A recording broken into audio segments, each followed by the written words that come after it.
support Vengeful, running an offlane Faceless. I expect nothing but greatness from him, and the Juggernaut's going to be able to get just anything that he wants as we get a lift on the top lane. Burrow Strike. Yeah, nice Burrow Strikes done to both. Now, which target are they going to go for? That's Hanska, of course. And now GUS, the time walk, not the greatest distance. He should be fine. Maybe not, actually. Burrow Strike on 1 more second. Going to be using it right here, RqpFcA, and yes, secures the kill. So a 2-0 start in favor of GUS Gaming, but now at what cost for Sand King? Well, it's going to be for his life, most likely. Wave of Terror from EGM comes out and secures the job, and then the taunt on top of that. So mispositioned that time walk, because had he gotten it just like, I mean, the max distance, then he would have been just fine, as he time walks aggressively. Yeah.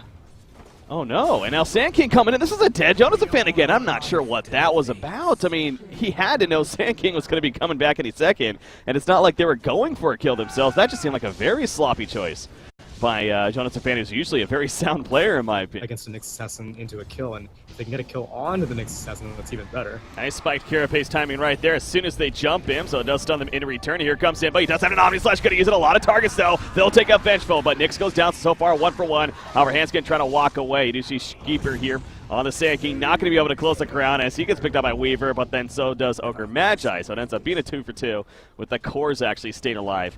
Kind of Ember Spirit we're going to be seeing again. More so the traditional build of 7.0, but I guess lately you see more of the right click potentially as well. Anyways, Nyx Assassin going to be jumped right here. In comes the Ignite, and this should be a dead Nyx now. So yeah, big turn on him, the Remnant initiation. Really nothing more that Nyx could have done after the spiked Carapace. You wouldn't be afraid to use earlier on in the game, try to set up some kills. Speaking of setting up some kills, yeah, Vendetta initiation with the Impale. That is a dead Vengeful. Yeah, a little bit of luckiness going into play, but I think no matter what. Yeah, well, they find the jump opportunity. GUS, he's hugging the tower. Doesn't see them just yet. Now he will. Can he react in time? No, he cannot. There's the Burrow Strike and the easy follow-up. So nobody gets the time walk off. In comes the Epicenter, but big Chronosphere put down. And now Limp, he's going for their turn. The Remnant initiation on the Sand King. Not enough first damage, though. And he takes the Omni Slash to the face. The Stone Gate's going to be used as well. As RqpFcA on Sand King going to hide in that Sandstorm Darude style. And he's going to be fine for now. GUS really wants this kill. He's not going to get it, though. They finally will get the kill after he does fall, though. Now Hanskin holding his ground against him. Loda will port in and look to make some more plays. Get some damage out on Imma, perhaps, in the background, who does have that double damage and still activated, by the way, and he's going to end up spinning now as he's taking a lot of right-click damage, though. But there's the swap back in, allowing Weaver to get more auto attacks out, but he's juking and jiving the best that he can with the trees. Not going to be enough as he's cut down by Limp in the final end of that fight. So rewinds all that damage. Very safe to say, if you weren't aware of why we saw right there in the last fight exactly, you need to make sure. Now, no Chronosphere right now, but it looks like Alliance wants to make a play. They're going to be jumping Medusa. They do not know Nyx is here, though, and maybe even the Rubik. They're going to go for Medusa, but Nyx actually takes a stun initially. Spiked Carapace is going to be popped. Go for the turn on the Weaver. They get that kill. The Stone Gate's now going to be used, and Artes still tanking that damage with the Mana Shield. Takes out Vengeful. The freeze on a Limp in the background. Now he has to run away as him and the Ogre will do so. At the very least, speaking of that, but may be delayed a little bit as walking this off. There we go. Out comes the Chronosphere, just walking right out. The follow-up, though, it's a little bit late. He does get the bash at the last second, but no, he's going to be able to spin away and be fine. Meanwhile, time dilation activated by GUS as he's walking away there. Nyx caught by it, so no stun's going to be coming out from him. But we're not done just yet. In fact, speaking of stuns, RqpFcA on that Sand King, he's here. There's a lift. Again, don't stack. Can they kind of stack it again? Faceless. Yes, he's able to get that time walk. Exactly the same problem. However, the Omni Slash this time will finish the job in the end. EGM also going to be spun on after the Omni Slash and taken out. Now Hanskin kind of left alone behind, but they don't want Hanskin. They want the better target, Loda, who now uses a time lapse, and he's going to go the other direction. Contribute to a time dilation slow, so Manta will be nice for that. And obviously Manta's a fine damage item as a Chrono on the solo Nyx Assassin. Yeah, now here comes the return plays. He's mentioned only the solo Nyx Assassin, and this could cost him at least a couple lives. Chrono as well. Oh no, they got the lockdown Limp. He's trying to run away, but he doesn't have a Remnant to go to, I believe. You just get a Sleight of Fist, try to stay alive a little bit longer, but he'll go down. GUS meanwhile still here. Alliance doesn't want to get this off freely, but Loda's found by himself. The dust comes out. Time lapse ain't gonna happen. Oh, it got close actually.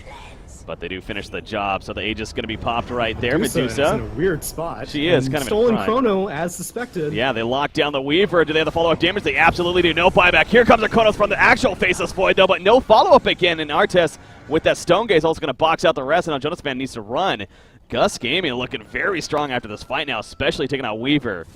It's a short, relatively short cooldown. They'll be up in 80 seconds, but I think GUS are pretty satisfied in the mid lane. blown up Yeah, he Sheeper. got spotted by this ward up. Because, I mean, they have a lot of right-clicking cores. Ember Spirit also, if you go for Sleight of Fist, it gets affected by evasion, so Limp might miss with this Maelstrom as Sheeper gets a kill on Jonas and Fan in the top lane. Yeah, but now with Jonas been dead for 30 more seconds, they got a free push right here with no buyback. At least at the top lane now.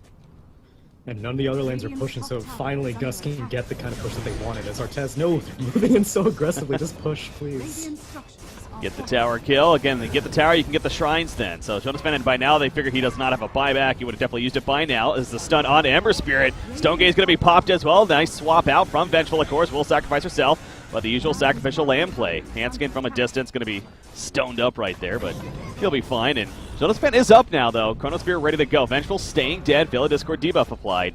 Jonas Fan looking for the Chronosphere chance. Maybe catch Imba right here. He's going to take a stun, though. Melee Rax goes down, and Jonas Fan taking some good damage in the process. He gets a time walk off the last second, and will manage to live for now. But Imba, he wants that kill. He has the Aegis. He's going pretty deep right here, but he's going to be able to walk it out, puts the Mjolnir on himself, and he'll be fine. Everyone's staying alive on Gus's side. That's pretty impressive, actually. Although, okay, the Sleight of Fist will connect and take out Imba. Meanwhile, Rubik's actually picked up in the middle lane, and they're going for more with Sand King also going down. So they do get a couple of the supports in the long run. But you know what, Gus, mission accomplished with the top rack skill. A couple of pretty big items picked up right there, by the way. The Nyx, he's going to spot EGM again. And follow-up is coming. This should be an easy kill. Yields himself, or yields him, excuse me, then. Yeah, as expected, the easy kill with that Mjolnir and the crits popping in. And by the way, he just finished his Abyssal Blade. Was going to be one of those items. They're going in on Sheeper. They don't have any detection for him, though, no, because it's 2 carries. In comes the Ogre with the gem, though. Yeah, there we go. So they are going to get him now, but that could have been embarrassing if he was able to stun away and make us get away as a result. Both of which are fine items on Medusa. Chronosphere. Well, speaking of dying, doesn't have it just yet, so going to be caught in the Chronosphere, but again, look at how tanky he is. Ember Spirit even falls up, but the split shot effect now coming to Epicenter in the background. Down goes Jonas Fan, and now Limp realizing this is not going to work too well. Stonegates will stun him. Hanskin trying to assist. A defensive Chronosphere coming out from Rubik, meanwhile. Swap in from Vengeful is going to not save Limp in the end, as he still got caught by the stuns. Now EGM also going to fall. Weaver thrown up in the air meanwhile, and going to be trying to be slippery and get on out of here. No time lapse, though. We're trying to run him down. Imba blinks and gets the kill. That's a complete cleanup for GUS Gaming. A double kill comes out for Imba, and the buybacks are going to be forced now. GUS Gaming, though, they're in total control now if they weren't already. Artez doesn't have a mana shield, though, so it's a bit of a risky push, especially as the third and last buyback of Loda kind of secures the fact that, yeah, you're not going to... Oh, man, she's walking to the secret shop. Is she gonna... She got the Divine Rape. You know what? After that last fight and seeing what it did right there... Yeah, you know, you earned it. Especially, okay, do they have an Aegis potential? Is Medusa gonna go for it, or are they really, really that confident? You have a Divine Rapier, you give it to... I swear to God, if they do not give it to Medusa, they deserve to lose this game, frankly. I'm gonna say that. Like, don't do this, man. You're on the verge of beating a team in Alliance. Weaver, which that's going to be one of his last kills as EGM. Classic EGM.